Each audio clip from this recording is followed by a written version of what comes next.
안녕하십니까. 행복한 아침 이재용입니다. 안녕하세요. 정예인입니다. 오늘은 8월 29일 금요일이고요. 8월의 마지막 금요일이고 내일하고 모레 토요일, 일요일 지나면 8월이 끝나는 거고 여름도 가는 거죠. 네. 여름이 갈 때는 뭔가 괜히 서운하고 아쉽고 막 그런데 그러니까 내일하고 모레까지 8월 잘 보내고 9월 잘 맞을 준비를 좀 하셔야 되겠습니다. 네, 8월의 마지막 금요일 저희는 오늘 건강 리모델링 준비했는데요. 다이어트를 계획하고 계시거나 혹은 지금 다이어트를 하고 계신 분들에게 도움이 될 만한 아주 좋은 정보를 준비했습니다. 잠시 후를 기대해 주시고요. 금요일의 행복한 아침도 활기차게 시작해 보겠습니다.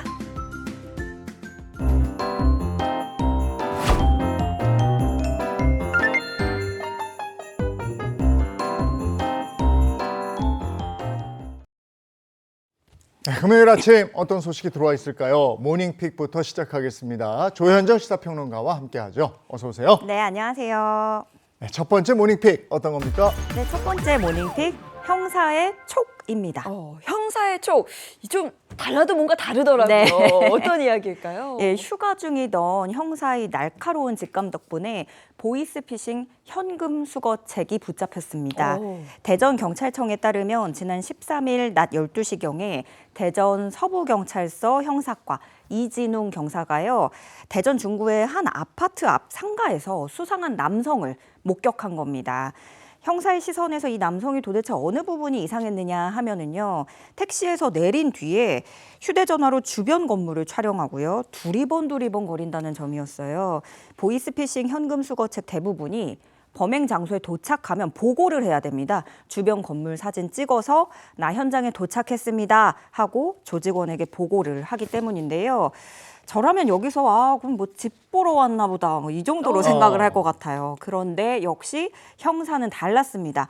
바로 보이스피싱 사기를 직감했고 개인 차량을 타고 아파트 단지로 걸어 들어가는 남성을 천천히 뒤쫓았는데요. 그리고 잠시 후에 흰색 종이 가방을 든 피해 남성 A씨가 현금 수거책에게 이 종이 가방을 건네는 순간을 포착했습니다. 두 사람을 지켜보던 이 형사는 남성에게 다가가서 종이 가방 가리키면서 이게 뭐냐 하고 물어봤더니 그 안에는 1,700만 원의 현금 따발이 들어있었습니다. 와.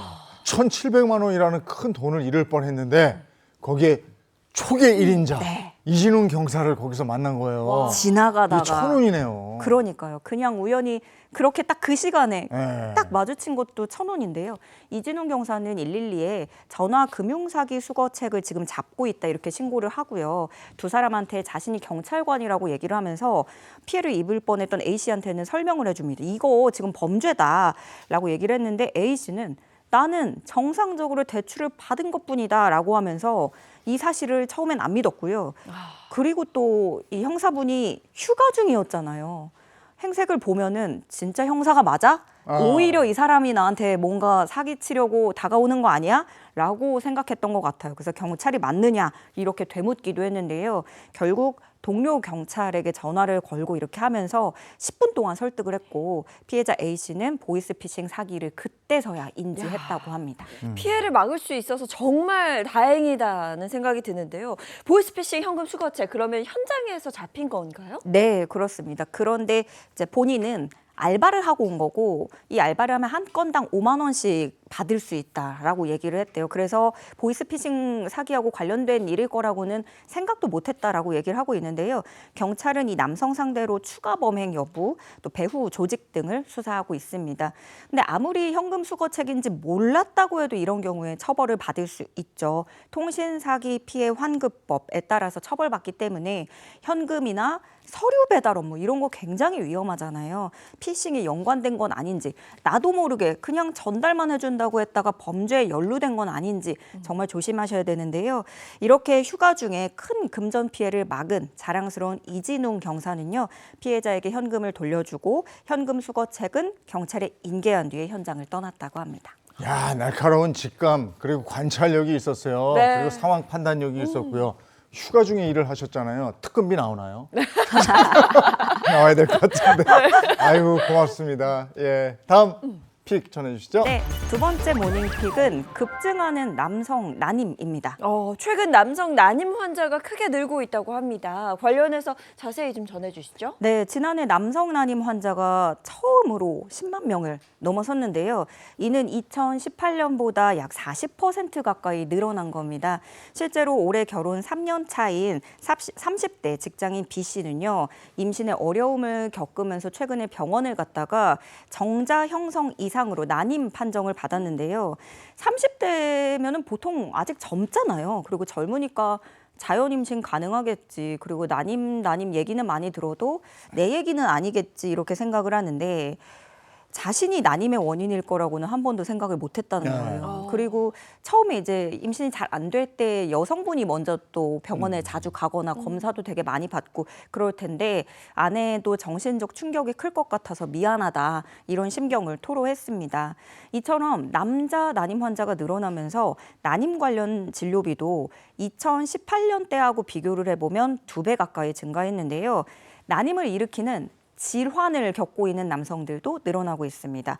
호르몬 이상으로 정자 형성과 성숙에 부정적인 이상을 줄 수 있는 그 뇌하수체 기능 저하로 진료받은 남성이요. 2018년보다 2024년에 2배 이상으로 늘었고 또 정자의 질을 떨어뜨리는 음낭 정맥류 환자도 늘고 있는 추세라고 합니다. 아니 이렇게 남성 난임 환자가 늘어나는 이유는 뭡니까? 네, 이게 난임 병원 다니시는 분들이 답답한 게 정말 이런 것 같아요. 그 이유가 그렇게 명확하지 않은 경우들 있는데 남성 난임도 그렇다고 하고요. 대체로 그래서 뭐 스트레스, 수면 부족, 음주, 흡연 이런 생활 습관들이 큰 영향을 끼치지 않을까 보고 있습니다. 또 결혼과 출산 연령이 예전보다 아주 많이 높아진 것도 원인으로 꼽을 수 있겠고요. 그리고 또 요즘에 새롭게 나오는 연구들 중에는 뭐 미세 플라스틱, 또 플라스틱에서 나오는 호르몬 이런 것들이 정자수를 크게 감소시킨다더라. 그런 연구도 새롭게 또 추가되고 있는 상황인데요. 근데 난임 환자들은 심리적인 고통이 되게 크잖아요. 그리고 특히나 남성 같은 경우에는 어떤 난임 판정을 받으면 남성성의 상실로 받아들이는 경우가 많아서 자존감이 떨어지고 우울증이 커지고 이런 경향이 많다고 합니다. 그리고 또 경제적인 부담도 큰 편이에요. 왜냐하면 정부 지원은 아직까지는 주로 여성 위주로 이루어지게 됩니다. 그래서 남성 난임하고 관련된 시술이라고 해도 이게 결국에는 체외 수정, 인공 수정. 그러니까 이게 무슨 말이냐면 결국에 여성의 시술로 들어가는 거예요. 여성이 이제 자궁에다 인공 수정을 하고 이렇게 되는 여성과 관련된 보조 생식술로 이어지다 보니까 정부 난임 부부 시술비 지원 대상에서 또 제외되는 그런 부분이 남성에선 많고요. 정자를 찾기 위해서 사용되는 수술 현미경 사용료, 또 특수 재료비 이런 것들은 건강보험이 적용이 되지 않는 겁니다. 그래서 환자가 부담하는 비용이 최대 300만 원 정도에 달한다고 하는데 이런 게 여러 차례를 또 해야 되는 경우 경제적 부담이 너무 큰 거고 이렇게 되면은 그냥 포기하자 이런 경우도 늘어나겠죠. 그래서 남성 난임 환자가 증가하고 있는 만큼 이 제도적 지원이 필요하다는 지적이 나옵니다. 이런 부분에도 실질적인 지원이 좀 미쳐야 되겠다는 생각이 드는군요. 네. 예, 알겠습니다. 다음 모닝픽은요? 네, 세 번째 모닝픽 신규 채용 역대 최저입니다. 우리 청년들의 취업문이 더 좁아졌다는 소식인데요. 정말 걱정입니다. 네. 올해 1분기 임금 근로자 그 일자리 중에서요. 신규 채용 일자리가 4개 중 1개인 것으로 나타났습니다. 2018년 관련 통계 작성 이래 가장 적은 수준이라고 하는데요. 이거는요. 어느 정도냐면 코로나 여파로 출렁거렸던 2021년보다도 적게 나타난 겁니다. 신규 채용 일자리는 1분기 기준으로 보면 2년 연속 감소했는데 특히나 지난해에는 22만 개 이상 급감했고 올 들어서 상황이 더 나빠진 겁니다. 신입들은 대체 어디에서 경력을 쌓아야 되냐라는 말이 나올 수밖에 없는 상황이에요. 아직 나 아무것도 없는데 어디든지 경력직만 요구하니까 어디서 시작을 해요. 시작을 하고 싶은데. 네, 신규 채용 일자리가 늘고 있다 이런 소식을 들었으면 좋겠는데 줄고 있다 이러니까 많이 아쉽습니다. 네. 업종별로는 어때요? 예, 업종별로 보면은요, 제조업에서의 신규 채용이 18.8%에 그쳤습니다. 같은 1분기 기준으로 지난해까지는 제조업에서 그래도 20%대가 유지가 됐거든요. 근데 최근에 제조업 고용 유입 둔화가 굉장히 뚜렷해지는 모습이 보이는 거고요. 건설업도 신규 채용 비율 46.1%. 절반에 미치지 못했습니다. 근데 건설업은 지금 우리나라 성장률까지 떨어뜨릴 정도로 굉장히 심각한 분야이기도 해요. 그리고 내수 관련 업종이라고 할 수 있는 숙박, 음식점업, 도매, 소매업 등에서도 전반적으로 신규 채용이 줄어들었습니다. 연령별로 봐도 뭐 누구라고 할 게 없어요. 지금 전반적으로 30대, 40대, 50대 그리고 60대 이상까지도 모두 전년보다 신규 채용 자리가 줄어들었고요. 20대 이하의 경우에는 신규 채용된 비중이 46.9%. 여기도 역시 뭐 절반 안 되고 1년 전보다 1%포인트 줄어든 거고요. 8개 분기 연속 50% 밑돌고 있습니다. 네, 이뿐만이 아니죠. 올 상반기 창업 기업 수도 굉장히 줄었다고 들었습니다. 네, 올해 상반기 기준으로 창업 기업 수 50만 개 이하로 줄어들었습니다. 올해 상반기 창업 기업 수가 지난해 같은 기간하고 비교하면 약 8% 감소했고요. 지난 2021년부터 올해까지 5년 연속 감소세를 이어가고 있는 상황입니다. 이게 신입이 들어오고 이러면 현장 분위기가 좀 살거든요. 물론 네. 그들이 일하는 건 좀 어설플지 모르지만 조금 더 극복이 되거든요. 시간 지나면. 근데 요걸 못 기다려주는 거네. 네. 요즘에 너무 바쁘니까 현장에서 바로 투입하는 인력을 쓰려고 하는 건데 이런 부분도 세심하게 좀 바라봐야 되겠습니다. 자, 다음 모닝픽은요. 네, 네 번째 모닝픽 다시 태어난 기분입니다. 다시 태어난 기분을 우린 알지 못하죠. 네, 어떤 기분인지 궁금한데 어떤 소식일까요? 아마 알고 있었는데 우리한테는 너무 익숙해서 그걸 몰랐던 것 같아요. 들어보시면 내용이 이해가 되실 텐데요. 얼마 전에 그 모닝픽에서도 소개해드린 K컬처에 대한 소식. 그 애니메이션 K-팝 데몬 헌터스가 전 세계적인 돌풍을 일으키고 있잖아요. 일명 캐대헌. 저도 요즘에 이 리액션 영상 얼마 전에 또 영화 개봉까지 해가지고 극장 개봉을 해서 싱얼롱 막 외국 아기들이 따라하더라고요. 네, 엄청나게 부르고 예. 정말 좋아하는데요. 이 애니메이션이 세계적으로 인기를 끌면서 작품에 등장한 이른바 그 세신, 때밀이라고 하죠. 때밀이 문화가 해외에서 주목을 받고 있습니다. 홍콩의 한 여행 전문 기자는 부산에 있는 한 찜질방 방문해서 사우나부터 때밀이까지 쫙 풀코스 서비스를 받는 거를 보도를 했는데요. 12달러. 한국 돈으로 17,000원에 입장 가능한 고급 찜질방에 가면 사우나, 한증막, 소금방, 냉탕, 온탕, 레스토랑까지 즐길 수 있다고 소개를 했어요. 특히나 한국의 세신 문화, 요거 좀 생소하니까 집중 조명을 했는데 한국의 때밀이 문화에 대해서 뭐라고 설명을 했냐면 아줌마들의 바디 스크럽이다 라고 얘기를 했습니다. 수세미로 몸 구석구석을 꼼꼼하게 문질러주는 이 서비스는 두려움과 사랑을 동시에 받는다. 이게 참 재밌었는데요. 때밀이는 또 스스로 제거할 수 없는 부분의 각질까지 벗겨내고 물로 깨끗이 헹궈내는 간단하지만 꼼꼼한 시술로 새로 태어난 기분을 제공한다라고 묘사를 한 겁니다. 네. 우리야 뭐 워낙 익숙한 문화죠. 어렸을 때 엄마 손에 이끌려서 목욕탕 가서 나도 한번 해볼래 해서 때밀이 경험해본 그런 일 있으실 텐데요. 근데 이렇게 한국의 세신 문화에 전 세계적인 관심을 보내주니 너무 뭔가 뿌듯하고 제 기분도 좋습니다. 네. 이게 한번 해보면 시원하죠. 맞아요. 우리가 다 경험을 한 거지만 외국인들은 얼마나 새로운 경험이겠어요. 갑옷을 하나 벗겨내는 거죠. 엄청 나오죠. 생각이 네. 들 거예요. 그러니까 이걸 이제 알았으니 알고 나면 또 얼마나 그 다음부터는 찝찝해지겠어요. 실제로 애니메이션 공개된 이후에 외국인 관광객의 대중목욕탕 체험 수요가 크게 늘어나고 있습니다. 지난 6월 20일부터 한 달간 대중목욕탕 관련 관광 소비 데이터는요. 직전 한 달 대비 84% 늘어난 것으로 집계됐는데요. 그동안에는 왜 관광객 모객이라고 하면은 어떤 관광지 그리고 도심의 길거리 음식들 이런 데서 뭐 외국말 하면서 외국어로 간판 이렇게 메뉴판 써놓고 했잖아요. 이제는 우리가 찜질방에서까지도 세신 메뉴도 외국어로 보는 거 아닌가 그런 생각이 듭니다. 정말 우리의 소소한 일상까지도 세계적인 것이 되는구나 이런 생각이 요즘 많이 네. 들어요. 예. 자, 여기까지 하겠습니다. 조현정 시사평론가와 함께했습니다. 고맙습니다. 네, 고맙습니다. 네, 이어서 오늘 날씨 알아보도록 하겠습니다. 문단영 기상캐스터 나와주세요. 네, 지난밤에 밤잠 설치시진 않으셨나요? 서울은 25도를 웃돌면서 다시 열대야를 보였습니다. 오늘 한낮에도 찝찝한 무더위는 계속되겠습니다. 현재 폭염특보 현황 보시면 점차 전국 대부분 지역으로 확대, 강화되고 있는데요. 특히 전남과 경남에는 폭염 경보도 곳곳에 발효 중입니다. 이렇게 더위가 심해지면서 소나기도 지나는데요.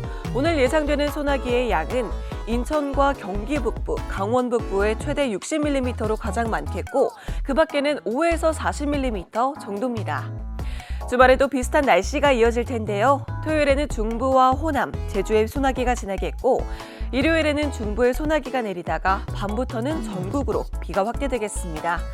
비와 함께 아침 기온도 높게 나타나 열대야가 예상됩니다. 한낮 기온은 서울이 31도, 강릉과 대구가 35도, 광주가 34도로 찜통 더위를 보이는 지역이 많겠습니다.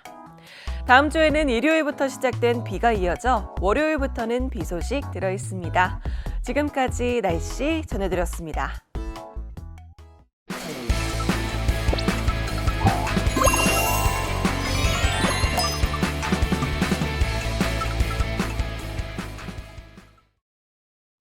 행복한 아침 함께하고 계신 지금 시각이 7시 47분을 향해 가고 있습니다. 이번엔 건강 챙겨보죠. 건강 리모델링 시간입니다. 네, 가장 먼저 든든한 주치의 선생님들부터 소개해드리겠습니다. 장민욱 신경과 전문의, 민혜영 가정의학과 전문의 모셨습니다. 안녕하세요.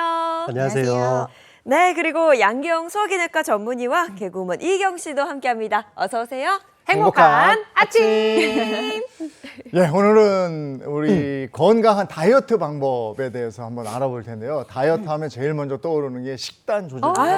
힘들어. 근데 이게 식단 조절 들어가면 유독 또 막 먹고 싶은 게 막 떠올라요. 맞아요. 다이어트 할 때 제일 먹고 싶었던 게 뭐였어요? 저는 예전에 그 KBS 개그 콘서트에서 살을 한 32kg 뺄 때 맞아. 뭐가 제일 먹고 싶었냐면은 막 치킨, 탕수육 이런 게 너무 기름진 게 먹고 싶은 거예요.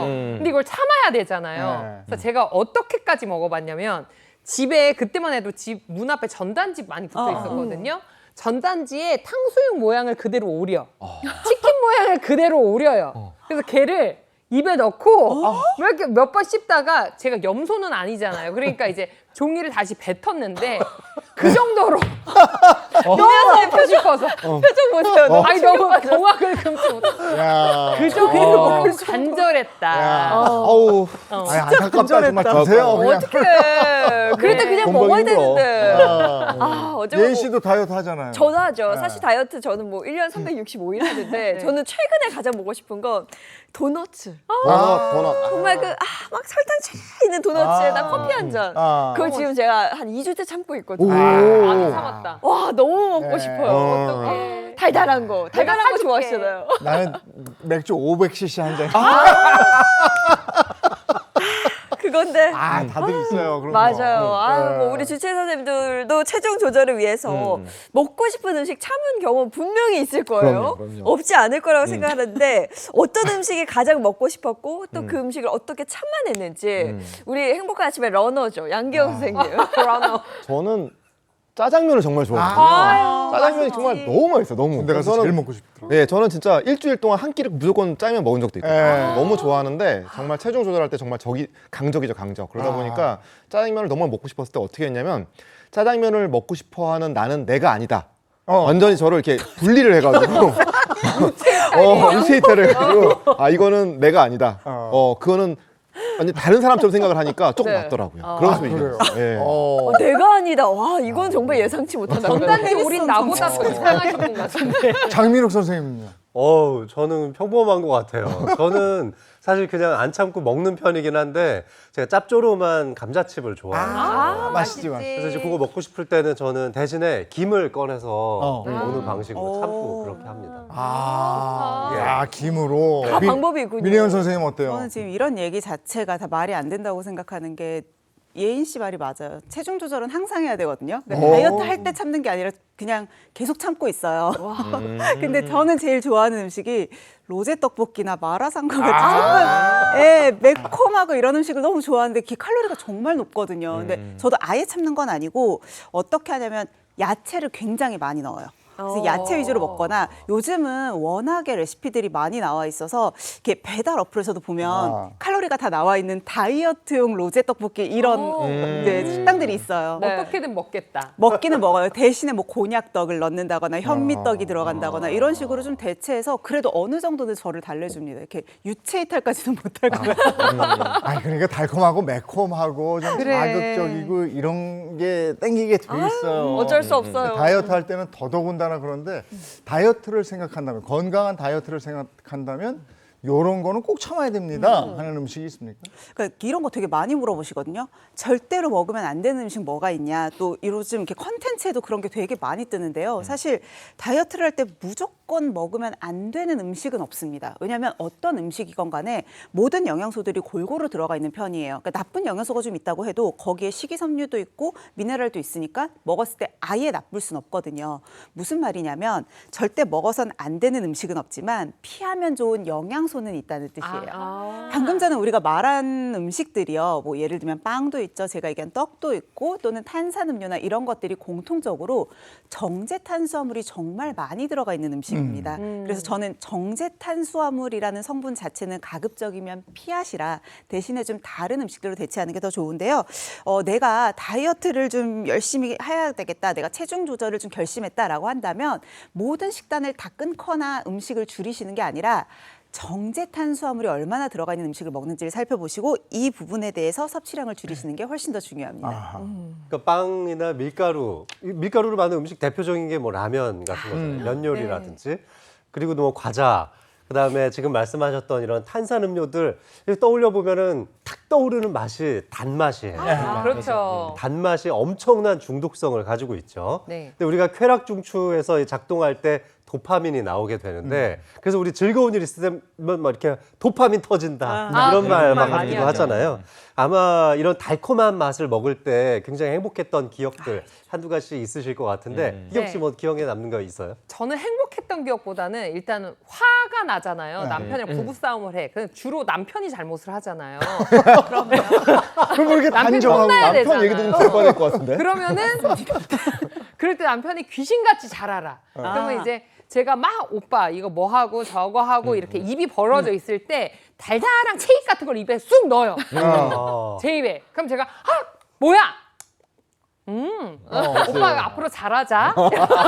약간 이게 뭔가 저도 달콤한 게 입에 들어오면 화가 좀 누그러지는 느낌이 확실히 있긴 있거든요. 맞아요. 그게 이제 단순한 쾌락을 넘어서 이제 행복감으로도 변질이 되는데 네. 근데 요즘 같이 뭐 각박한 세상에 이 정도 행복은 느낄 수 있지 이렇게 생각들을 하시겠지만 네. 사실 근데 이런 정제 탄수화물이 주는 단맛이 주는 도파민 이거는 사실 건강을 크게 해칠 수가 있습니다. 왜냐하면 이때 느껴지는 우리 쾌락 중추의 이 도파민 터지는 이 반응이 마약하고 비슷해요. 어머머머. 아니 마약이야? 그냥 좀 달콤한 간식을 먹었을 뿐인데 네. 마약과 비슷하다. 이게 무슨 말이에요? 저희가 이제 중독된다라는 표현을 쓸 때 내성이 생긴다라는 말과 비슷하게 보는데요. 우리가 탄수화물 한두 개 이렇게 섭취하다 보면 간식도 뭐 2개, 3개 먹다가 나중에는 진짜 한정도 없이 먹게 되거든요. 이렇게 중독 현상이 발생할 수 있기 때문입니다. 그래서 실제로 이제 건강을 위해서는 우리가 탄수화물을 좀 건강한 좋은 정제 탄수화물이 아닌 복합 탄수화물 쪽으로 바꿔야 되는데 저한테 얼마 전에 오셨던 이제 60대 여성분이셨는데 하루 종일 탄수화물을 제한하신 거예요. 너무너무 다이어트도 하고 싶고 여기저기 매체마다 탄수화물 먹지 말라고 네. 하니까 그러다가 밤에 이제 한 8시쯤 돼서는 너무 못 참겠는 거죠. 그래서 작은 마카롱 중에 이렇게 엄지손톱 정도 크기로 생긴 작은 게 있대요. 그걸 이제 있어요. 하나씩 먹기 시작하면 그렇죠, 하나씩. 이게 굉장히 작으니까 칼로리가 얼마 안 될 거라고 생각하지만 사실 그 정도 크기에도 설탕이 4-5개 정도 들어있는 거거든요. 그러니까 그거를 하루에 한 5개, 6개 이렇게 먹기 시작하니까 하루 종일 굶은 거에 대한 어떤 보상작용도 있었겠죠. 그런 뭐 내가 이렇게 굶었다는 거에 대한 어떤 대가를 너무나 강하게 치르게 되면서 인슐린 분비도 과다하게 되고 혈당 스파이크도 생기면서 고지혈증의 당뇨 수치까지 안 좋아져서 오신 분이 있었어요. 네. 또 이 정제 탄수화물이라고 하는 거는 포도당으로 빠르게 전환돼서 흡수되는 그런 성질이 있잖아요. 이러다 보면 이제 과도하게 이 정제 탄수화물을 좀 드시게 되면은 아까 말씀하셨던 것 같은 혈당 스파이크 이런 것들이 되면서 이 인슐린 작용이 제대로 안 되는 일이 벌어지고요. 어떻게 됐건 이건 에너지원으로 섭취를 한 건데 이 에너지원을 우리가 먹은 만큼의 이 칼로리만큼 다 소모를 하지 못하면 잉여 남아 있는 이 에너지원들은 전부 다 포도당에서 체지방으로 바뀌게 됩니다. 그래서 이것이 지방으로 바뀌어서 우리 몸에 쌓이게 되면 그게 바로 이제 비만의 길로 접어들게 되는 것이죠. 사실 그래서 많은 분들이 단 거 먹으면 살찌니까 단 거 먹으면 안 돼라고 하시는데요. 사실 비만으로 끝나면 오히려 다행인 일이에요. 비만을 주의해야 되는 이유는 여기서 끝나지 않고요. 더 무시무시한 병들을 몰고 오기 때문이거든요. 우리가 많이 들어본 이제 당뇨병, 고지혈증, 고혈압, 심장병 이런 각종 만성 질환들을 다 불러올 수 있기 때문에 이런 질환들은 단순히 그냥 내가 약만 먹어서 케어가 되는 게 아니라 정말 나중에는 사망에까지 이를 수 있는 위험한 병이거든요. 그렇기 때문에 평소에 식습관을 더 각별히 신경 쓰셔야 하는 겁니다. 야, 아니, 탄수화물 중독이 굉장히 무섭네요. 저 사실은 어제 너무 피곤해가지고 또 그 달달한 몽블랑 빵에다가 아이스 아메리카노를 한 대 타 먹었는데 너무 행복했는데 탄수화물 중독이 되지 않아야 되니까 지금 중독이 되면은 각종 질환을 일으키고 결국에 또 생명을 위협할 수도 있다는 말씀을 해주시니까 경각심이 바로 오네요. 그렇죠. 자, 실제로 이렇게 정제 탄수화물 과다 섭취로 인해서 정말 생명의 위협까지 받았던 이 영국의 여성분의 사례가 있어서 한번 말씀을 드리려고 하는데요. 자, 이 여성분은 임신을 하고 있었을 때 네. 하필 아버님이 돌아가시게 돼가지고 어머. 너무 이 슬픔이 너무 크고 또 그 다음에 또 이 산후 우울증이라는 게 있잖아요. 아기를 낳고 나서 또 생기는 그런 우울증 때문에 굉장히 그 이후에 막 폭식에다가 맛있는 달콤한 음식을 하루 종일 섭취를 하면서 그거를 이제 그런 시간들을 보내게 됐다고 합니다. 어머, 근데 지금 사진을 보니까 물론 이제 전체적으로 살이 찌긴 찌셨는데 특히 복부 쪽으로 그렇죠. 살이 엄청나게 찌신 것 같아요. 근데 저 정도 뱃살이면 일상생활하기에도 굉장히 불편함이 많으셨을 것 같은데. 그렇죠. 딱 보시면 정말 배가 많이 나왔잖아요. 네. 달콤한 음식 굉장히 많이 드시게 되면 정제 탄수화물이죠. 이런 것도 정말 많이 드시게 되면은 딱 저런 체형으로 비슷하게 되는데 이분은 좀 심하긴 하죠. 체중이 200kg이 넘었다고 하고요. 딱 보기 정말 너무 많죠. 그러다 보니까는 걷는 것까지 힘들어서 휠체어를 타고 이제 움직이셔야 되는 그런 상황이 됐다고 합니다. 근데 이게 눈으로 보기에 뭐 배가 나오고 그런 것뿐만 아니라 이러다 보면 전신의 장기들은 기능이 다 그대로잖아요. 또 네. 크기도 그대로고. 근데 온 몸이 지금 그 부하가 훨씬 더 많이 이게 증가했기 때문에 네. 간과 신장 같이 이렇게 해독을 하는 장기들의 기능이 떨어지게 되고요. 그러다 보면 또 심장에도 무리가 가서 피를 다 전신에 보내야 되는데 너무 이 비중이 커진 거잖아요. 이러다 보니까 의사 선생님께 어떤 말까지 들었냐면은 당신은 4주밖에 살 수 없다라고 하는 그런 시한부 선고까지 받게 되셨다고 합니다. 의사 선생님이 4주밖에 살 수 없다 이렇게 얘기를 하는 정도면 몸 상태가 상당히 심각한 단계였을 것 같은데 그 이후에 어떻게 됐습니까? 예, 사실은 저도 이제 소화기내과 의사다 보니까 소화기 암 환자분들한테 가끔 이런 얘기를 드릴 때가 있어요. 4주밖에 사실 수 없을 것 같아요. 이제 뭐 그게 이제 그 호스피스 케어라는 거 들어보신 적 있으시죠? 이 호스피스가 의학적인 이 정의로는 보통 의사들이 평가하는 기대 여명, 그러니까 남아 있는 수명이 4주 이내일 때 쓰는 단어거든요. 그때 호스피스를 하는데 사실 이 환자분은 암 환자도 아니신데 호스피스 개념의 그 4주 정도의 여명이 남았다라고 생각하니까 정말 신체적인 이 문제 정도가 우리가 생각하는 것보다 훨씬 더 심각한 정도였다라고 생각하시면 될 것 같죠.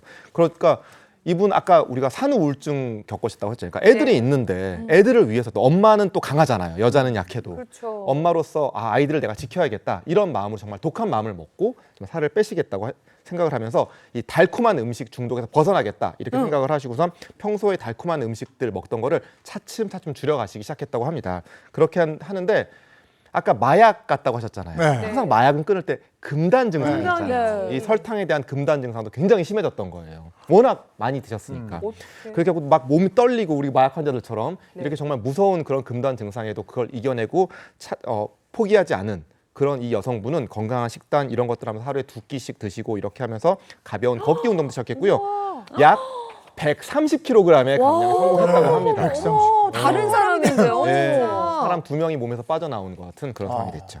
아니 비포 애프터 사진을 지금 이렇게 보니까 정말 믿기지 않을 정도로 뱃살이 홀쭉하게 또 들어갔고요. 그 팔뚝살이 우리 소위 말하는 그 천사 날개살 요게 지금 싹 사라져서 약간 너무 얼마나 피나는 노력을 하셨을까 이런 생각이 또 들어요. 정제 탄수화물 진짜 끊어야겠다. 그렇죠. 이제 이렇게 과도하게 정제 탄수화물을 섭취를 하시게 되면 뭐 남녀노소 누구에게나 안 좋기는 하지만 특히나 더 주의하셔야 되는 연령대가 있습니다. 중년 이상의 분들에게는 이런 정제 탄수화물의 섭취가 뱃살, 특히 나이살을 늘릴 위험이 있거든요. 네. 우리가 이제 나이가 들면서 찌는 살을 그냥 흔히 나이살이라고 하잖아요. 근데 이 나이살은 주로 복부 쪽으로 몰려서 살이 찌게 됩니다. 내가 이전이랑 똑같이 먹고 똑같이 운동도 열심히 하는데도 차츰 살이 찌면서 그게 이제 뱃살 위주로 붙게 되거든요. 근데 이게 특히나 여성분들, 갱년기 이후의 여성분들에게는 더욱더 심각한 문제로 다가올 수밖에 없어요. 왜냐하면 모두가 호르몬이 줄어들긴 하지만 갱년기 이후의 여성들은 뭐 성장 호르몬도 급감하죠. 그리고 에스트로겐, 여성 호르몬도 급감을 하면서 내가 평소에 이 호르몬의 영향 때문에 대사량 자체가 줄어들 수밖에 없거든요. 그래서 정제탄수화물, 그러니까 내가 원래 가만히 생활 습관을 유지해도 뱃살과 나이살이 늘어나는데 정제탄수화물까지 더한다. 거의 뭐 불에 기름 붓는 격이 되는 거죠. 주의하셔야 합니다. 이 정제 탄수화물에 관련해서 프랑스의 한 대학에서 굉장히 재밌는 연구를 했었는데요.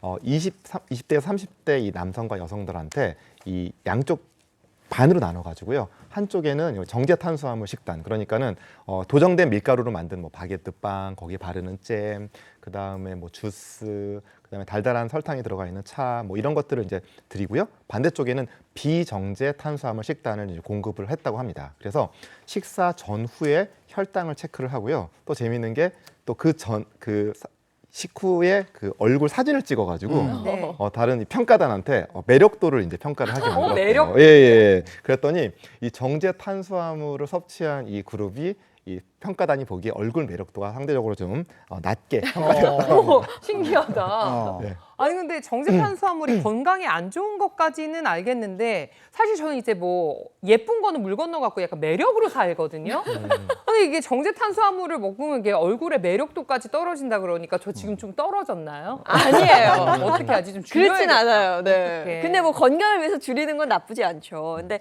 앞서 이제 의사 선생님들께서 탄수화물이라고 해서 그냥 안 먹는 건 안 된다. 탄수화물 섭취는 꼭 필요하다라고 이야기를 했거든요. 그렇다면 정제 탄수화물 말고 어떤 탄수화물 섭취해야 되는지 그게 궁금합니다. 자, 정제 탄수화물 말고 착한 복합 탄수화물을 섭취하시면 되겠는데요. 네. 이 착한 복합 탄수화물은 섬유질이 풍부해서 소화되는 데 시간도 오래 걸리고 혈당도 천천히 올리게 됩니다.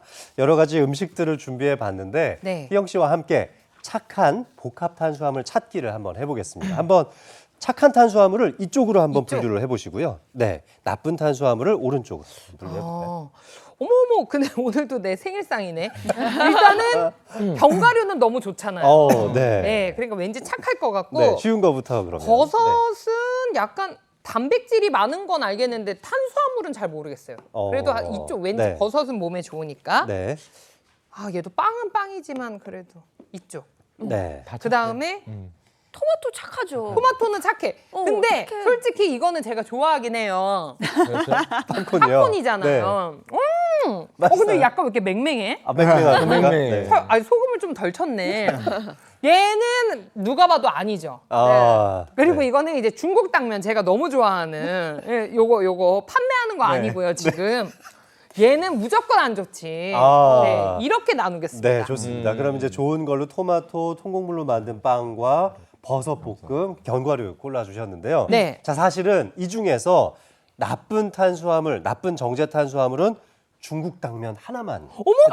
자, 팝콘 의외죠. 그래요? 좋은 복합 탄수화물 쪽으로 옮기고, 네, 이렇게 전부 다 좋은 복합 탄수화물이에요. 그래요. 이게 이렇게 네. 팝콘이 좋다고요? 네, 그럼 나는 선생님 믿고 이렇게 먹어요. 네, 드셔도 됩니다. 자, 진짜예요? 팝콘이 왜 좋은 탄수화물로 속하냐면 여기 섬유질이 굉장히 많이 들어있어요. 그래서 소화되는데 시간이 상당히 오래 걸려서 미국 심장협회에서도 좋은 복합 탄수화물로 권장을 하고 있고요. 그리고 또 장수마을 탐색이 아주 유명하신 댄 뷰트너 박사는 100살까지 먹을 수 있는 가장 좋은 간식 중에 하나가 바로 이 팝콘이다. 이런 말도 있습니다. 벤 뷰트너 박사님 네. 감사합니다. 아까 단백질로 이 버섯을 꼽아주기도 하셨는데요. 근데 저는 이게 단백질이 많은 건 알겠는데 네. 진짜 착한 탄수화물도 많아요? 이 버섯에도 사실 이제 섬유질이 굉장히 많아서 좋은 탄수화물로 속해져 있는데 사실 이제 뭐 브로콜리라든지 양배추라든지 이런 십자화과에 해당하는 채소들이 상당히 좋은 탄수화물로 분류를 하고 있고요. 그다음에 뭐 근대라든지 시금치 같은 녹색잎 채소도 상당히 좋습니다. 또 이제 대표적인 과일로 이 토마토가 가장 좋은 이제 복합 탄수화물을 꼽고 있죠. 네, 선생님 근데 팝콘을 저는 네. 캐러멜 팝콘이라서 많이 달고 정말 많이 짠거 주의하셔야 될 게 좋아해요. 지금 네. 이게 좀 맹맹한 걸 저희가 준비한 완전 이유가 맹맹해. 있어요. 버터 향이나 너무 짭조름한 맛이 많이 나는 팝콘은 안 됩니다. 아이들 먹는 팝콘이 이렇게 좀 나오거든요. 이런 팝콘들 한번 즐겨서 드셔보시면 좋겠습니다. 맹맹 네. 팝콘. 네. 아, 이렇게 알겠습니다. 착한 탄수화물도 네. 배워봤네요. 네, 고맙습니다. 고맙습니다. 팝콘이 위안이 되네. 근데 간을 하지 않은 거. 네. 맹맹이도 자, 맛있더라. 네. 이제 건강하게 먹는 방법을 알아봤으니까 또 건강한 운동법을 좀 알아봐야 되겠죠. 예, 어떤 운동이 준비되어 있습니까? 네, 오늘 이제 뱃살 타파할 수 있는 운동을 알려드릴 건데요. 우리 희경 씨랑 예인 씨랑 함께 해볼게요. 나와볼까요? 자, 자신 있죠? 제가 요즘 또 운동 많이 하지 않습니까? 그렇죠. 자, 안정적인 자세를 보여드리겠습니다. 저도 오늘 보여드리겠습니다. 오늘 안정적으로 할 수 있는 서서 하는 자세를 준비했거든요.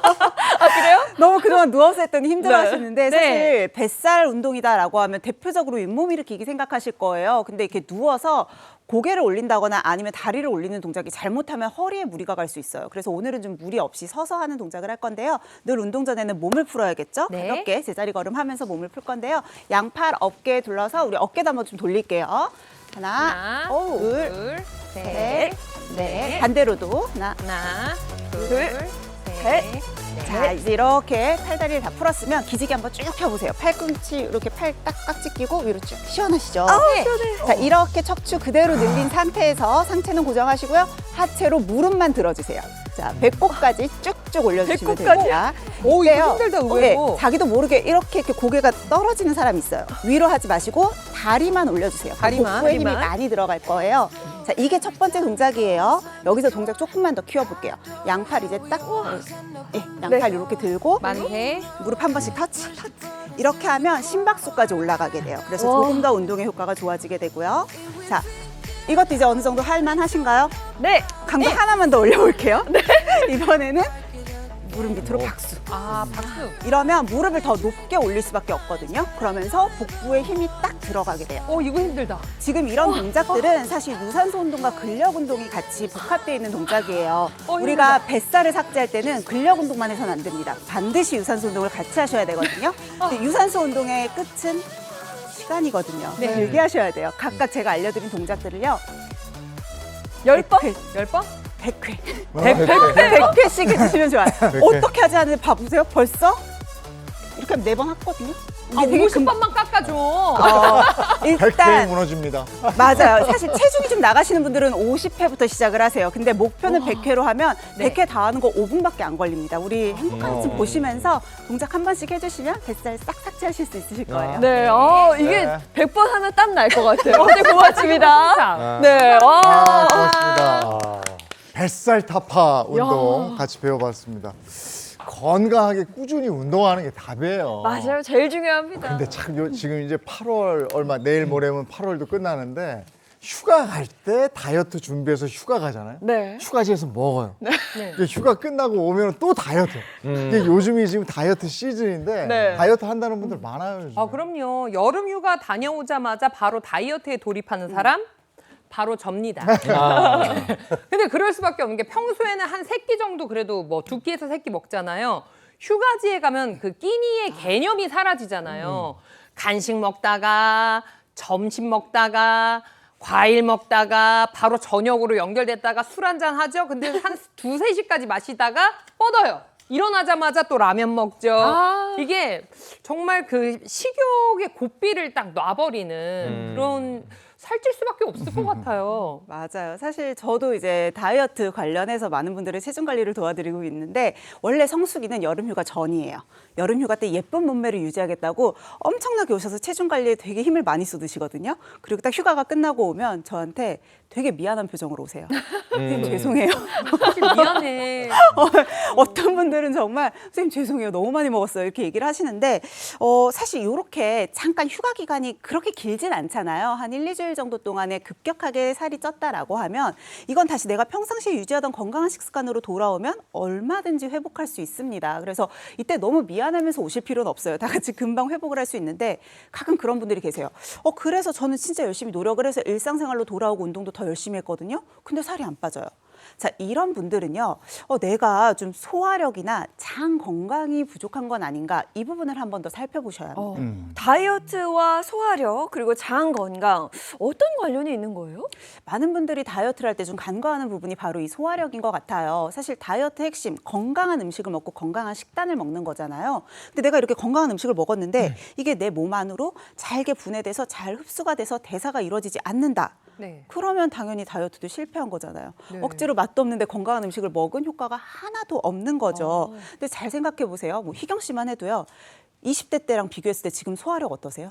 저 소화력으로 따지면 완전 많이 안 좋아진 것 같아요. 한 거의 절반 정도 먹는 것 같은데요, 20대에. 그렇죠. 나이가 들수록 다 참 우울하게도 우리 몸의 모든 기능들이 다 떨어지죠. 그런데 역시 소화력도 우리 몸의 기능이기 때문에 같이 떨어지게 됩니다. 그래서 내가 그걸 잘 알고 내가 예전보다 젊었을 때보다 정말 절반만 먹어. 내가 정말 옛날에 자극적을 많이 좋아했지만 그런 거 하나도 안 먹는데도 불구하고 난 소화가 더 너무 안 되는 것 같아. 이렇게 호소하시면서 외래 오신 분 정말 많거든요. 네. 두 MC분들은 이렇게 요즘에 좀 소화가 좀 잘 안 돼서 내가 소화제 챙겨 먹었다. 혹시 이런 기억도 다 있으시죠? 그럼요. 저 자주 그래요. 많죠. 그리고 저는 치킨에 맥주 마시면 그렇게 소화가 안 돼요. 네. 그럴 근데 때 이제 소화제 먹어요. 늘 더부룩하고 또 먹으면 또 그 졸려. 졸려요. 이제는 먹자마자 일어나서 나가요. 그래서 아. 한 30분에서 1시간 걷는 게 습관처럼 돼 있어요. 자연 소화제. 안 그러면 자연스럽게. 힘들어서. 맞아요. 그러니까 자기만의 루틴을 좀 찾는 분들이 많이 있죠. 그리고 또 뭐 치킨이 문제다라고 하고 치킨한테 넘기기도 하고 뭐 이렇게 책임을. 그렇긴 한데 사실 나의 소화력이 사실 문제죠. 우리나라 사람 5명 중에 1명이 앓고 있을 정도로 이 소화불량이라고 하는 증상, 이런 또 질환은 굉장히 흔한 질환인데요. 그러다 보니까 이 소화불량으로 고민해서 오시는 분들 굉장히 많습니다. 이 소화불량이라고 하는 거는요. 이 위장관 운동의 기능 저하로 이 음식물이 위하고 장에 너무 오래 머무르게 되는 건데, 그럼에도 불구하고 이 영양분을 흡수하는 그런 그 기능들이 떨어져 갖고 잘하지 못하는 그런 증상을 말합니다.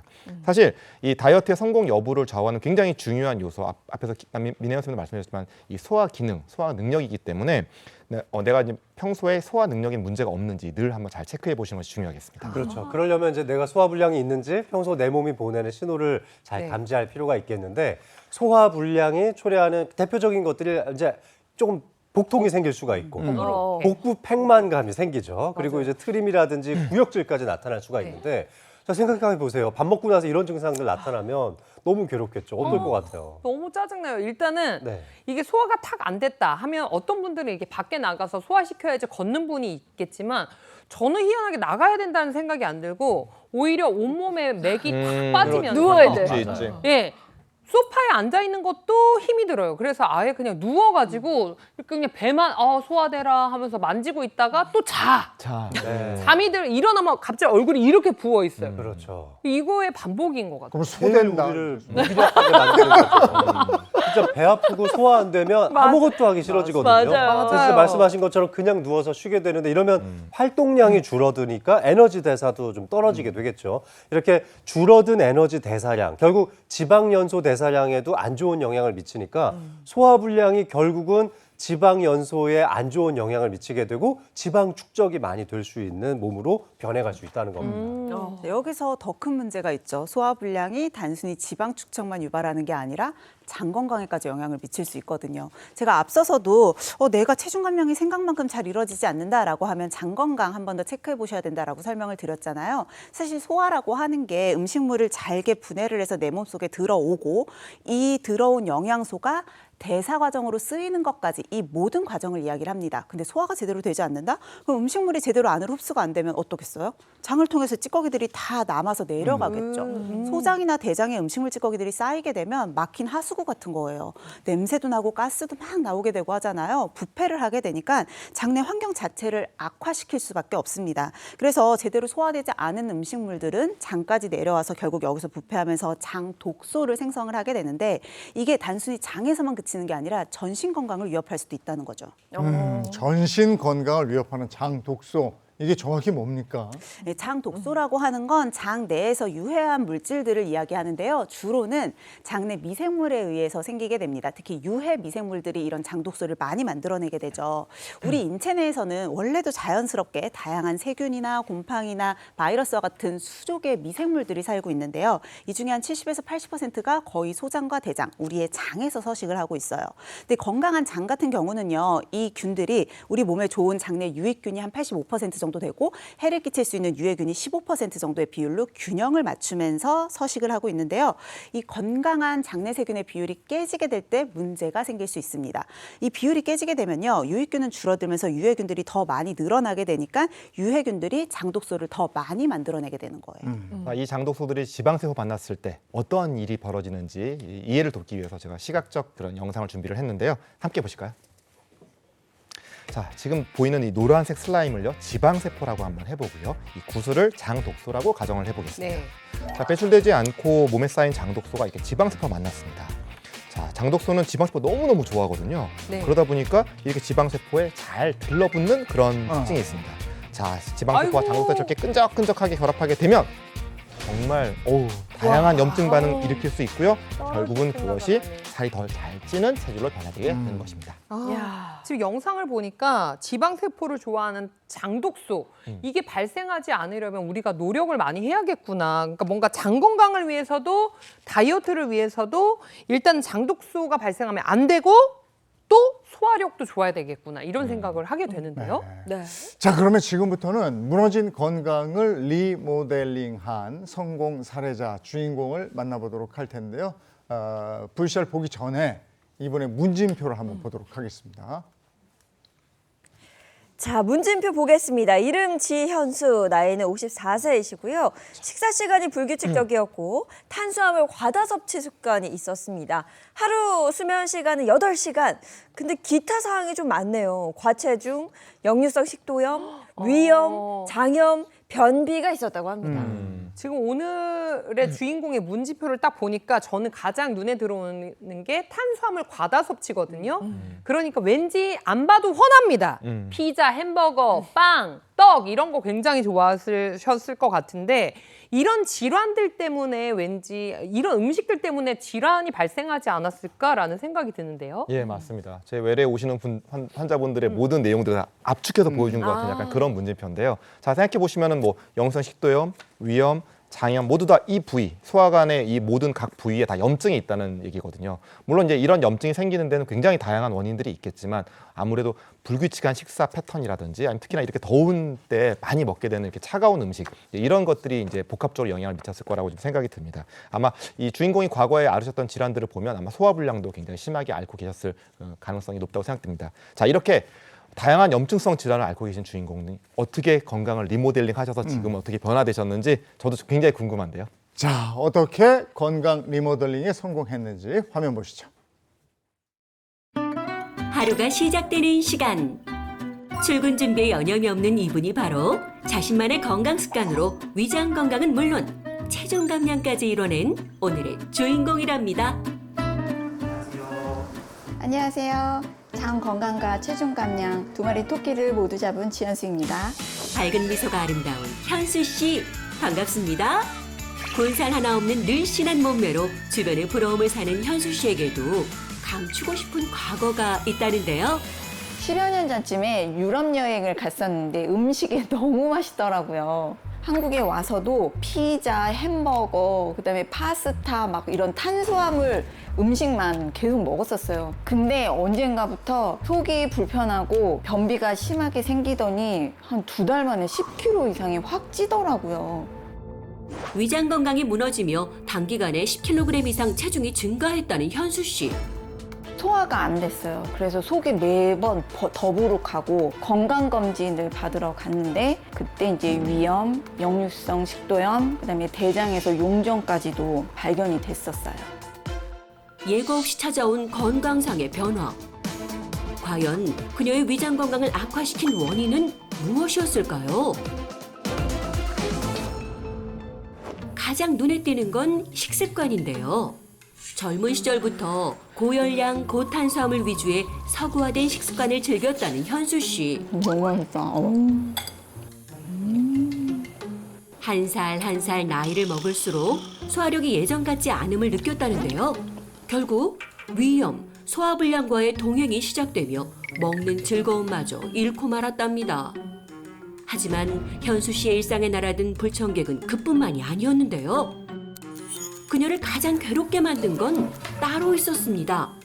시간이 지나다 보니까 이제 아랫배가 묵직하고 변비가 생기면서 시원하지 않은 느낌이 생겼어요. 연이은 위장 질환으로 한동안 힘든 시간을 보낸 현수 씨. 지금은 괜찮은 걸까요? 지금 건강 상태는 어떠세요? 지금은 이제 음식을 먹어도 소화가 되게 잘 되고 좀 아랫배가 묵직했던 것들이 없어지면서 가스 찬 것도 없고 변비가 없어져서 정말 날아갈 것 같이 너무 좋습니다. 위장 건강 회복 후 체중 감량에도 성공하며 새로운 일상을 맞이할 수 있었답니다. 그녀에겐 어떤 변화가 있었던 걸까요? 무너진 위장 건강을 되찾기 위해 거르기 일쑤였던 아침 식사부터 챙기기 시작했다는데요. 건강하고 균형 잡힌 식사를 위해 한식 위주로 식습관을 변화시키면서 잃었던 입맛도 돌아왔답니다. 아침인데 진짜 잘 드시는 것 같아요. 전에는 제가 아침을 굶거나 아예 양을 적게 먹었었는데 평생 그렇게 살 수는 없잖아요. 건강하게 살려면 잘 먹는 게 중요하더라고요. 밥심으로 든든하게 하루를 시작하는 현수 씨. 배불러. 배부르다. 아침 식사만큼 꾸준히 챙겨 먹는 것이 또 하나 있다는데요. 그게 뭐예요? 요거 캡슐레이션 효소예요. 이게 소화도 잘 되게 도와주고 장내 환경을 튼튼하게 만들어주니까 체중 감량에도 도움을 받고 있어요. 특히 이 효소가 캡슐 코팅이 돼 있어서 위산에서도 파괴되지 않고 장까지 살아서 내려간다고 하더라고요. 그래서 소화나 분해 효과가 더 큰 것 같아요. 현수 씨의 건강한 다이어트를 도와준 비법. 캡슐레이션 효소였군요. 출근길에 오른 현수 씨.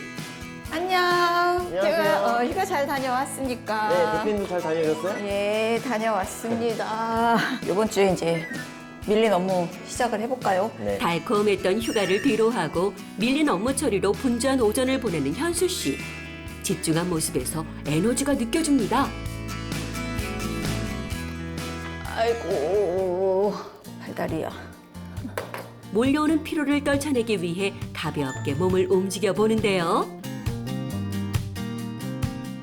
같은 자세로 오래 앉아있다 보니까 다리가 붓고 저리고 무엇보다도 소화가 안 되니까 변비가 생겨서 틈틈이 스트레칭을 해주고 있습니다.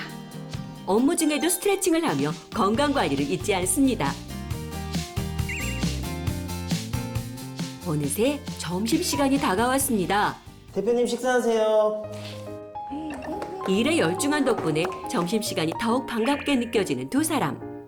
오늘의 점심 메뉴는 직장인들의 소울푸드 돈가스입니다. 대표 휴가 잘 보내셨어요? 난 부산 갔다 왔지. 해산물 엄청 먹고 왔어. 너무 맛있더라. 저도 이번에 강원도 속초로 다녀왔거든요. 먹느라고 시간을 다 보냈어요. 아, 이거 다이어트를 해야 되나. 동료의 다이어트 고민은 뒷전. 밥 한 공기를 뚝딱 비운 현수 씨. 예전에는 소화 안 될까 봐 반 공기도 못 드시더니 요즘 잘 드시네요. 소화가 잘 되니까 밤이 술술 넘어가네. 너무 좋아. 볼 게 없네. 아쉬움에 젓가락을 내려놓지 못하던 현수 씨가 뭔가를 꺼내듭니다. 짜잔 이럴 줄 알고 내가 또 싸왔지. 대표님 또 드시게요? 마치 처음인 듯 다시 시작되는 식사. 대표님이 예전에는 체중이 많이 나갔었어요. 옷도 크게 입고 막 이렇게 검은색 옷만 입고 이렇게 하셨는데 요즘에는 이제 자기 관리 많이 하셔서 그런지 자신감 넘쳐 보여서 참 보기 좋은 것 같아요. 야, 진짜 잘 드시네요. 아, 전 진짜 휴가 때 찐 살을 어떻게 빼야 될지 너무 고민이에요, 진짜로. 내가 도와줄까? 짜잔. 와, 그거 뭐예요? 이거 캡슐레이션 효소야. 예전에는 나도 소화 안 될까봐 화장실 못 갈까봐 살찔까봐 걱정이었는데 요거 효소 먹고 한 방에 싹 해결됐어. 오. 너도 한번 먹어봐. 자신만의 비법을 아낌없이 공유하는데요. 맛있지? 맛있다.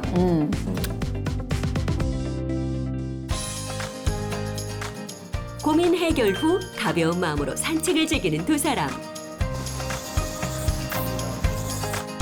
확실히 소화가 잘 되니까 몸이 가벼워지는 것 같아요. 잘 먹고 잘 배출하는 게 복이라잖아. 앞으로도 좋은 거 함께 하면서 건강하게 지내자. 네, 좋아요. 화이팅! 작은 변화에서 시작되는 건강한 삶. 속부터 차근차근 챙겨보는 건 어떨까요?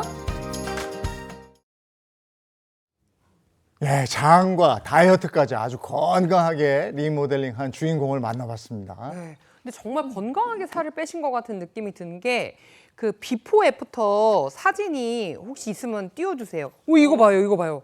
살만 뺐을 뿐인데 얼굴형도 바뀌었죠. 몸매 라인 완전 달라졌죠. 그리고 일단 자세가 너무 당당해 보이잖아요. 맞아요. 포즈가. 그게 저는 정말 마음에 드는 것 같아요. 너무 노력 많이 하셨고 진짜 박수 쳐드리고 싶어요. 이미지 변신을 정말 제대로 하셨는데 네. 오늘 만나본 주인공이 위장 질환에서도 벗어나고 또 체중 감량에도 성공할 수 있었던 비결 바로 캡슐레이션 효소 덕분이라고 하는데요. 일단 가장 먼저 캡슐레이션이라는 게 정확히 뭔지 그게 좀 궁금합니다. 네, 이 캡슐레이션이라고 하는 건요, 특정 유효 성분이 위산 같은 것들에 파괴되지 않고 안전하게 목표 지점, 장까지 도달할 수 있는 공법을 이야기하는데요. 그래서 우리가 보통 이제 섭취하는 캡슐레이션 효소라고 하는 건 이 캡슐레이션 보호의 공법이 적용된 효소다라고 보시면 되는 거죠.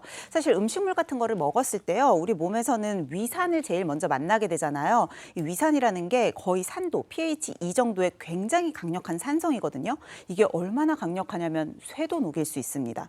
자, 그래서 이런 이 위산은 사실 음식물을 분해하는 역할도 하고 또 살균을 해주는 좋은 기능도 하지만 반대로 생각해 보면요, 되게 온전하게 장까지 가야 되는 효소들이 중간에 위산을 만나서 파괴되고 변성이 될 수도 있거든요.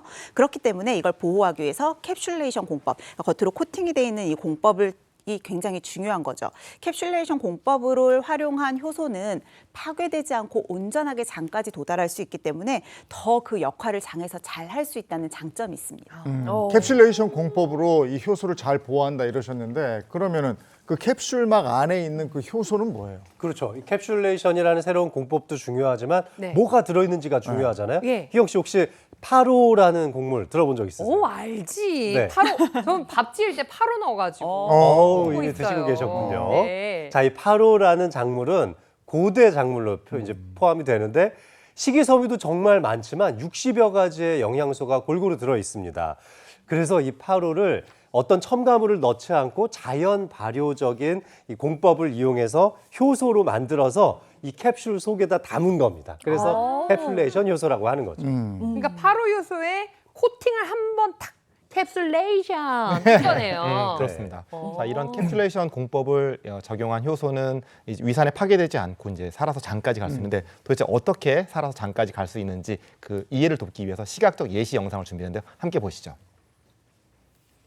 자, 빨간 선 윗부분을요, 우리의 위와 비슷한 이 산성의 환경이라고 가정을 하고요. 아랫부분은 우리 장과 비슷한 환경이라고 한번 가정을 해볼게요. 네. 자, 그 다음에 우리 몸에 필요한 성분은 이렇게 솜사탕이라고 한번 가정을 하고요.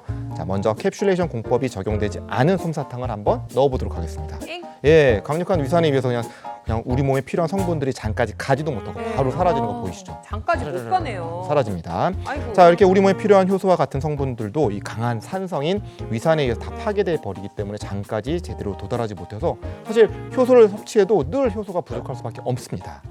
자, 그럼 이번에는요, 이 캡슐레이션 공법을 적용한 것으로 가정한 솜사탕을 한번 넣어보도록 하겠습니다. 오. 그렇죠. 자, 이렇게 캡슐로 보호한 캡슐레이션 효소는요, 위산에 파괴되지 않고 장까지 잘 도달한 후에 녹는 것을 확인할 수 있었습니다. 아, 영상으로 보니까 캡슐레이션 공법이 뭔지 정확히 이해할 수 있을 네. 것 같아요. 지금 보신 것처럼 캡슐레이션 공법으로 만들었기 때문에 장까지 살아서 이 효소를 전달할 수 있다는 게 핵심인데, 아니 원래 우리 장에도 다 효소가 있는 거 아닌가? 근데 뭐 굳이 따로 먹어야 되나 하는 생각도 드실 텐데요. 우리 위장관에 포함되어 있는 이 소화 효소는 40대 이후에 급격하게 줄어들어요. 한 80세 정도 되신 노인분들은 20대 젊은 사람들에 비해서 이 효소의 숫자가 30분의 1로 줄어든다고도 알려져 있습니다.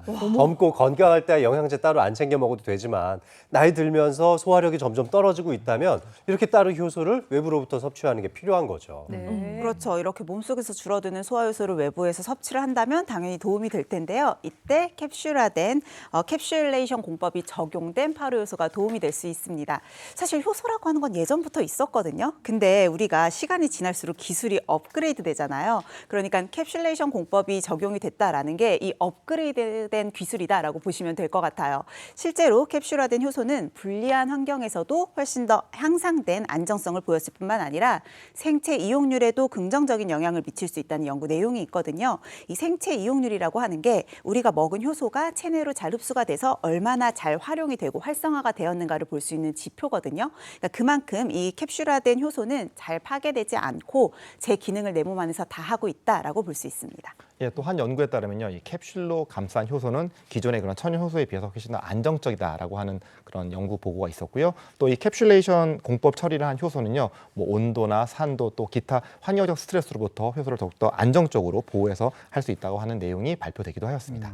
조금 전에 만나본 주인공은 다이어트에도 성공했고 장 건강도 리모델링 하는데 성공을 했는데 이게 캡슐레이션 효소가 다이어트에도 효과가, 체중 감량에도 효과가 있는 거예요?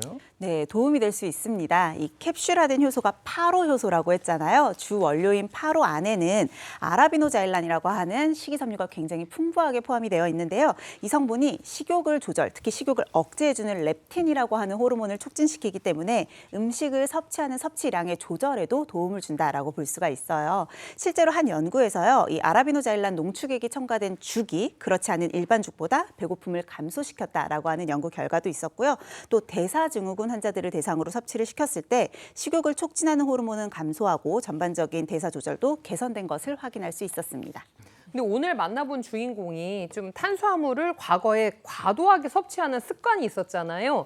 근데 이것도 캡슐레이션된 이 파로 효소가 도움을 준 건가요? 자, 탄산음료가 도움이 됐을런지 아니면 캡슐레이션 공법으로 만든 효소가 이분의 소화력에 도움이 됐을런지 궁금하시죠? 네. 제가 이것도 시각적 예시 영상을 한번 준비해 봤습니다. 자, 한번 보시면요. 자, 우리 비커를 요 장이라고 한번 가정을 해보고 정제 탄수화물, 요 카스텔라를 비커, 우리 장 속에다 한번 넣어 보겠습니다. 네. 자, 한쪽에는 이분이 즐겨 드셨다는 탄산음료 부어보고요. 한쪽에는 다른 이 캡슐레이션 효소를 좀 넣고 물과 함께 넣어놨습니다. 4시간 후에 어떤 변화가 일어나는지 한번 보니까 탄산음료에 담긴 카스텔라는 하나도 소화가 안 된 거예요. 그대로네요. 소화가 안 네. 됐네. 소화될 거라고 생각해서 탄산음료 많이 드셨을 텐데 네. 하나도 안 되니까 저렇게 배출도 잘 안 되고 부패하면서 장 독소까지 발생을 시키게 된 거죠.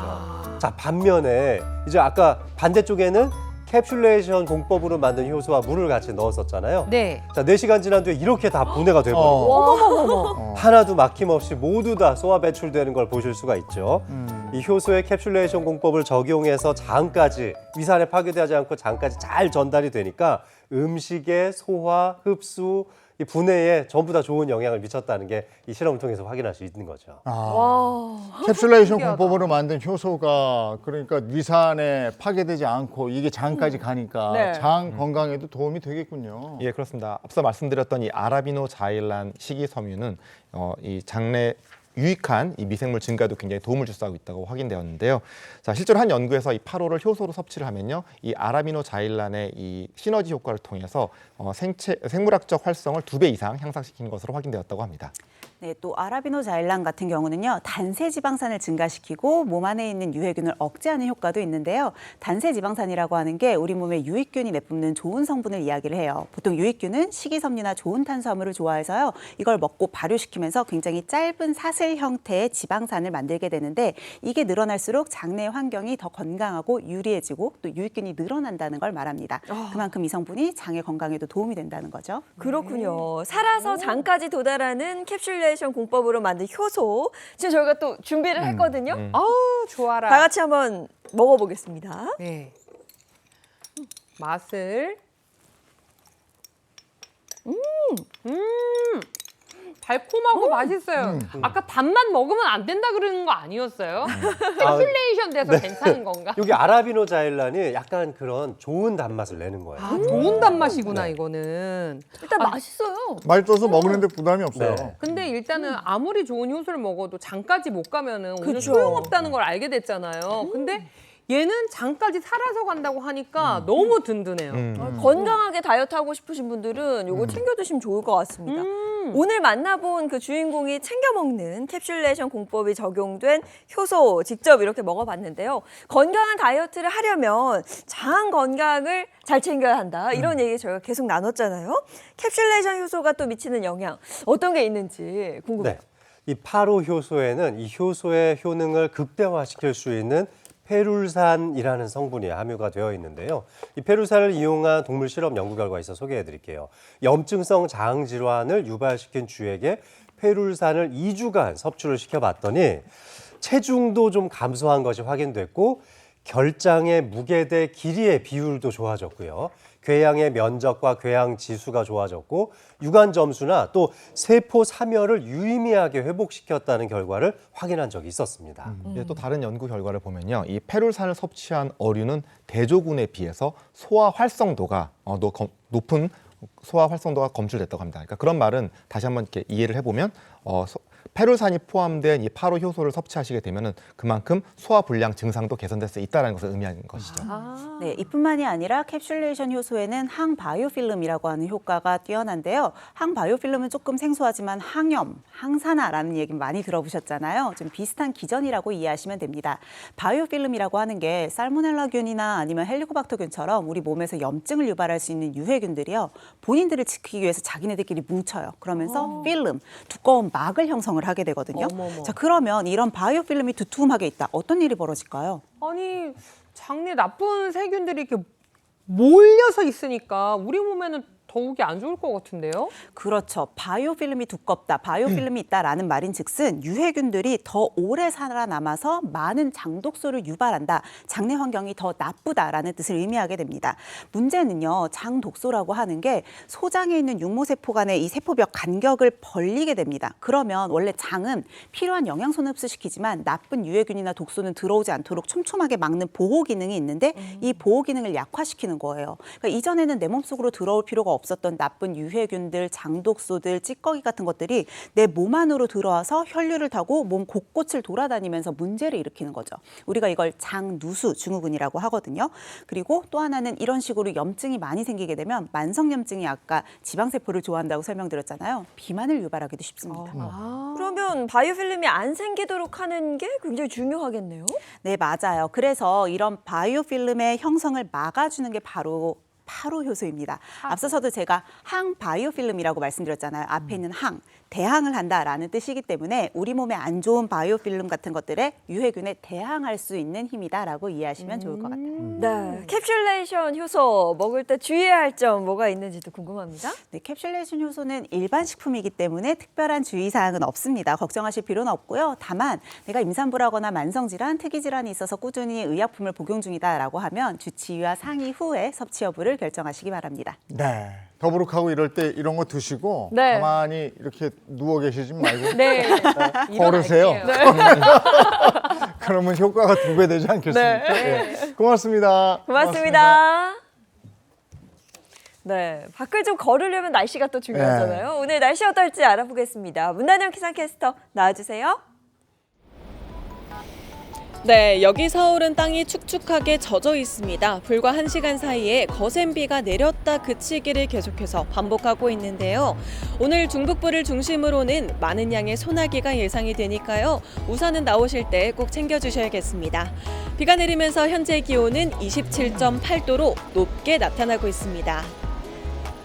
현재 폭염특보 현황 보시면요. 전국 대부분 지역의 폭염특보가 점차 더 확대, 강화되고 있습니다. 특히 전남과 경남을 중심으로는 곳곳에 폭염 경보까지 발효 중인데요. 이렇게 더위가 심해지면 소나기 구름이 만들어집니다. 돌풍이 불고 벼락이 치면서 요란하게 짧은 시간 동안 집중될 수 있겠는데요. 예상되는 소나기의 양 보시면요. 인천과 경기 북부, 강원 북부에 5에서 60mm 정도로 가장 많겠고요. 그 밖의 지역들은 5에서 40mm 정도입니다. 주말에도 비슷한 날씨가 이어질 텐데요. 토요일에는 중부와 호남, 제주에 소나기가 지나겠고 일요일에는 중부는 소나기가, 남부는 비가 시작되지만 밤부터는 점차 전국으로 확대되겠습니다. 오늘 한낮 기온은 서울이 31도, 강릉과 대구가 35도, 광주가 34도로 찜통 더위를 보이는 지역이 많겠습니다. 다음 주에는 일요일부터 시작된 비가 이어지면서 월요일부터 비 소식 들어 있습니다. 지금까지 날씨 전해드렸습니다. 오늘도 이제 8월도 다 가고 저희 행복한 아침도 8월 순서는 오늘까지잖아요. 네. 다음 주부터 9월이 시작되는데 조금 변화가 있습니다. 저희가 월화수목금 이렇게 했었는데 월화수목까지 이제 방송이 됩니다. 9월부터는. 네, 앞으로도 변함없이 알차고 유익한 소식으로 여러분의 아침을 꽉 채워드리겠습니다. 자, 좋은 하루 보내시고요. 저희는 다음 주 월요일 아침 7시 30분에 돌아올게요. 행복한 아침, 행복한 하루, 그리고 행복한 주말 보내십시오. 고맙습니다. 고맙습니다. 즐거운 하루의 세상 Play the next channel A